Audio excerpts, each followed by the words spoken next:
Prieš 10 metų Lietuva tapo didelės ES šeimos nare, visateise senųjų Europos valstybių partnerę, sparčiai augančią ir į priekį žengiančią valstybę. Valstybę, kurios ambicingus tikslus ir siekius ES palaiko ir padeda juos paversti realybę.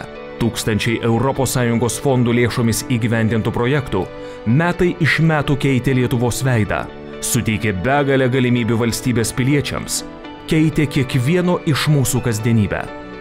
Daugybė išpildytų vilčių ir svajonių, naujų darbų ir patirčių, daugiau galimybių, suklijuotų dužusių vilčių. Šimtai tūkstančių keitė savo aplinką, mokėsi, kūrė, tobulėjo, gavo galimybę nuveikti ką nors prasmingo ar tiesiog pakeisti savo gyvenimą.